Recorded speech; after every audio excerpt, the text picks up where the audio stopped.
मालिकेच्या पुढील काही येणाऱ्या भागांचे अपडेट जाणून घेऊया आपल्या आजच्या या व्हिडिओमध्ये। चला तर मग प्रेक्षकांनो सुरुवात करूया आपल्या आजच्या या व्हिडिओला। तर इथे आपण आता पाहणार आहोत की कशा पद्धतीने आता इकडे काय काय घडतं आणि इंद्र आणि राणीमधलं प्रेम आणखीन कसं जास्त फुलत जातं। वटपौर्णिमेच्याच पूजेच्या दिवशी आता इकडे मालतीने आणि आबासाहेबांनी ठरवलेलं असतं की आपण आपल्या कारखान्यात पूजा करून घ्यायची, ते सुद्धा आजच्या आज, आणि राणी आणि इंद्राच्या हाताने सत्यनारायण घालायचं। सत्यनारायणाच्या पूजेची सगळी तयारी झालेली असते। इंद्रजित आणि राणी हे दोघंही जण आता सत्यनारायणाच्या पूजेला बसणार असतात, असं घरात सगळ्यांनी ठरवलेलंही असतं। राणी आणि मालती ह्या दोघी जणी सकाळी लवकरच जाऊन वड पूजून येतात। त्याच्यानंतर मग आता सत्यनारायण घालायचा असं ठरलेलं असतं।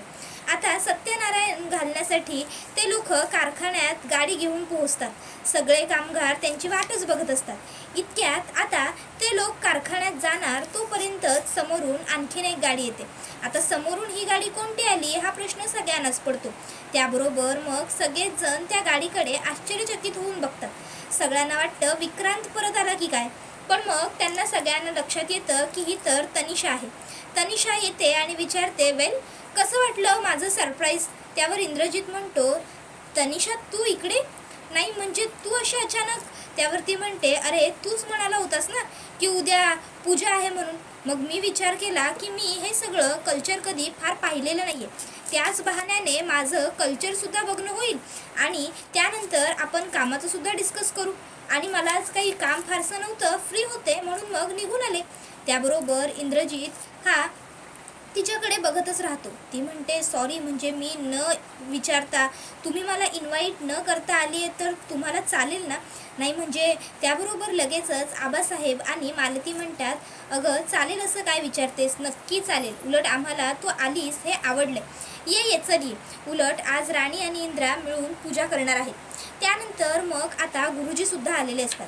गुरुजी सत्यनारायणाची पूजा सांगायला घेतात। राणी आणि इंद्रजित पाटावर बसलेले असतात। सगळ्या कारखान्यात एकच चर्चा असते, खरंच राणी किती सुंदर दिसते। राणी आणि इंद्रजित साहेबांचा जोडा म्हणजे लक्ष्मी आणि नारायणाच्या जोड्यासारखा आहे। हे सगळं ऐकून तनिषाला खूप जास्त राग येत चाललेला असतो। आता बरोबर संधी साधून तनिषा येते आणि राणीच्या मागे उभी राहते।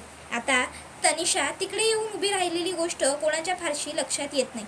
तनिषा आता मुद्दामून फोटो काढण्याच्या बहाण्याने आणखीन जास्त त्या दोघांच्या जवळ येते आणि मग आता राणीच्या समोर जो दिवा ठेवलेला असतो, बरोबर तनिषा मुद्दामून त्या दिव्याला थोडासा धक्का देते पायाने।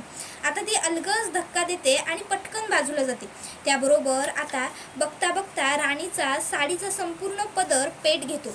आता पदराने पेट घेतल्याबरोबर राणी पटकन ओरडते, सर वाचवा। त्याबरोबर इंद्रजित आणि बाकी सगळ्या कामगारांचं वगैरे राणीवरती लक्ष पडतं। राणीच्या पदराने ही अशी एकाएकी पेट घेतल्यामुळे सगळेच जण घाबरलेले असतात। लगेचच आबासाहेब जोरात ओरडतात, पाणी घेऊन या। पण तोपर्यंत आता इंद्रजितला काही धीर निघत नाही। इंद्रा कुठलाही वेळ वाया न घालवता पटकन आता स्वतःच्या हाताने आग विझवायला सुरुवात करतो। राणी ओरडत असते, सर अहो हळू, सर हळू। पण इंद्रा मागचा पुढचा विचार करत नाही आणि बघता बघता आता त्याने राणीच्या पदराची आग विझवलेली असते। तोपर्यंत तिकडे कामगार पाणी घेऊन आलेले असतात। त्याबरोबर लगेचच राणी इंद्राला म्हणते, सर तुम्ही ठीक तर आहात ना? इंद्रा राणीला म्हणतो, तू ठीक आहेस ना? त्यावर राणी म्हणते, हो मी एकदम व्यवस्थित आहे। त्यानंतर मग राणी बघू तुमचे हात बघू पहिले, असं म्हणत इंद्राचे ते पोळलेले हात बघते। इंद्राचे हात दोन्हीही पूर्णपणे पोळून गेलेले असतात। आता ते पोळलेले हात बघून राणीला खूप वाईट वाटतं। राणी म्हणते, काय हो सर, कुणी तुम्हाला हे असं करायला सांगितलं होतं? त्याबरोबर इंद्रजित म्हणतो, राणी तुला काही झालं असतं ना तर मी स्वतःला कधीच माफ करू शकलो नसतो। आधीच एकतर माझ्यामुळे तुला खूप काही सहन करावं लागलं, पण आता पुन्हा जर तुला माझ्यामुळे काही सहन करावं लागलं असतं ना तर माझी हिंमत झाली नसती। राणी माझं तुझ्यावर खूप प्रेम आहे। अगं आज वडाच्या झाडाला 7 जन्म मीच नवरा म्हणून मिळावा अशी प्रार्थना करून आलीस, आणि जर आजच मी तुला वाचवू शकलो नसतो तर मग मला 7 जन्म देवाकडे मागून तुझा काय फायदा झाला असता? त्यावर राणी इंद्राला म्हणते, पुरे झालं आता, हात बघा किती पोळलेत ते, तोपर्यंत आता तिकडे एक कामगार जो असतो तो मलम घेऊन येतो आणि म्हणतो, राणी हे घे. अगं इंद्रासाहेबांच्या हाताला तू हे मलम लाव. त्यावर इंद्रा म्हणतो, हे कसलं मलम आहे? त्यावर मग तो माणूस म्हणतो, अहो साहेब, कारखान्यात काम करत असताना असे छोटे मोठे हादसे आमच्याबरोबर वरचेवर घडतच असतात, त्यामुळे आम्ही हे मलम इथं ठेवतो. काही काळजी करू नका, ह्या मलमाने जास्त काही होणार नाही, फक्त तुमचा हात थंड पडेल बघा. त्याबरोबर मग लगेचच राणी इंद्रजितच्या हातावरती ते मलम लावते. आता इंद्राच्या हातावर राणी मलम लावत असताना इंद्राला थोडं सुरुवातीला झोंबत असतं. इंद्रजित म्हणतो, राणी हळू. त्यावेळी राणी इंद्राला म्हणते, होय होय हळूहळूच करते, हळूहळू, काळजी करू नका हां, हळूहळू. आणि मग ती आता हळूहळू इंद्राच्या हाताला व्यवस्थित सगळ्या बाजूनी मलम लावून घेते. आता ते दोघं जण एकमेकांच्या खूप जास्त जवळ आलेले असतात. मलम वगैरे लावून झाल्याच्या नंतर मग आता पुन्हा एकदा पुढच्या पूजेला सुरुवात केली जाते. पूजा पूर्ण पार पडते. त्यानंतर लगेचच गुरुजी म्हणतात, माफ करा आबासाहेब, खरं बघायला गेलं तर कुणाला तरी हा अपशकुन वाटायचा, पण एका अर्थाने बघितलं ना तर आज सत्यनारायण तर झालंच, पण त्याचबरोबर वटपौर्णिमेच्या दिवशी इंद्रजित साहेबांनी सिद्ध करून दाखवलं की प्रत्येक मुलीला त्यांच्यासारखाच नवरा मिळायला हवा. आमची राणी खूप भाग्यवान आहे हो, की त्यांना इंद्रजित साहेब नवरा म्हणून मिळालेत. त्याबरोबर लगेचच आता इंद्रजित म्हणतो, मी नशीबवान आहे की मला राणीसारखी बायको मिळाली, जी प्रत्येक सुखदुःखात माझ्यासोबत, माझ्या पाठीशी अगदी ठामपणे उभे असते. आता इंद्रजितच्या तोंडून राणीचं कौतुक ऐकलं. सगळी लोक लक्ष्मीनारायणाचा जोडा असं म्हणत आहेत. त्याबरोबर गुरुजींनी सुद्धा भाकीत केलं आणि त्यानंतर राणीने इंद्राच्या हाताला मलम लावलं. ते दोघंजणं बराच वेळ एकमेकाच्या जवळ होते. हे सगळं बघून तनिषाचा खूप संताप झालेला असतो. तिला स्वतःचाच खूप राग आलेला असतो. ती विचार करते, काय गरज होती मला नुसता आगाऊपणा करण्याची? कोणी मला शहाणपणा करायला सांगितलं होता?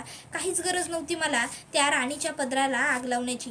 मला वाटलं होतं की ती राणी कायमची ढगात जाईल, माझा रस्ता मोकळा होईल आणि कायम इंद्रजित माझा होईल. पण कशाचं काय आणि कशाचं काय, उलट माझ्या इंद्राचाच हात भाजला.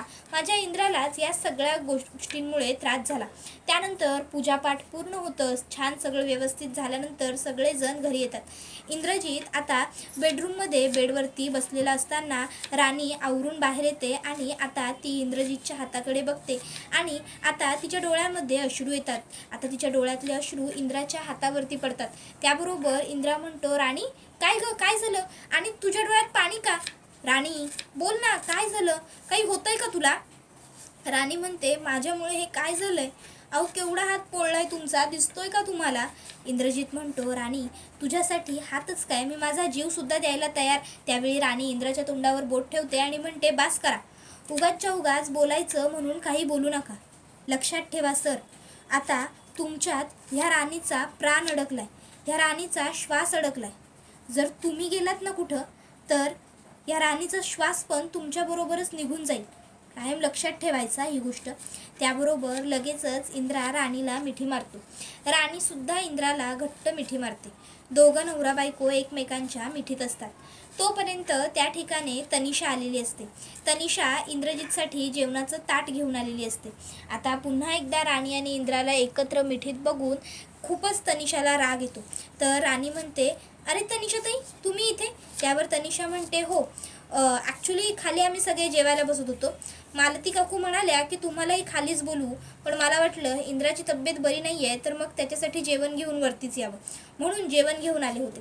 त्यावर मग आता तनिषा म्हणते, राणी तुला सुद्धा खाली जेवायला बोलवलंय. त्यावर ती म्हणते, अहो पण यांच्या हाताला भाजलंय ना, हे कसे जेवतील? आता तनिषाची इच्छा काय असते की मी इंद्राला माझ्या हाताने भरवेन. पण मग आता ती राणीला म्हणते, अगं पण खाली बोलावलंय तुला मालती काकूंनी. त्यावर राणी म्हणते, तुम्ही एक काम करा, आईंना जाऊन सांगा की मी इंद्रजित सरांना खाऊ घालते आणि त्याच्यानंतर जेवते, तुम्ही सगळ्यांनी जेवून घ्या, द्या माझ्याकडे ताट. आणि मग इंद्रा म्हणतो, खरंच? त्यावर राणी म्हणते, हो मग. आणि राणी आता स्वतःच्या हाताने इंद्राला घास भरवते. आता राणीने इंद्राला घास भरवलेला बघून इकडे तनिषाला खूप राग येतो. तर इंद्रा म्हणतो, जर मला असं रोज तुझ्या हातून खायला मिळणार असेल ना राणी, तर मी तर देवाला बोलेन की माझे हात असे रोज कशाने ना कशाने तरी पोळूच दे. त्यावर राणी म्हणते, काहीही काय बडबडता हो तुम्ही वेड्यासारखं, त्याबरोबर इंद्रा हसतो आणि म्हणतो, तू असताना मला काही होणार आहे का राणी. त्याबरोबर आता हा व्हिडिओ इथेच संपतो. व्हिडिओ आवडला असेल तर व्हिडिओला लाईक करा. चॅनलवर नवीन असाल तर चॅनलला सबस्क्राईब करा आणि बेल आयकॉन आठवणीने प्रेस करा, जेणेकरून तुम्हाला पुढच्या प्रत्येक व्हिडिओचं नोटिफिकेशन मिळत जाईल आणि सर्व व्हिडिओंचा आनंद हा अगदी उत्तम पद्धतीने घेता येईल. धन्यवाद.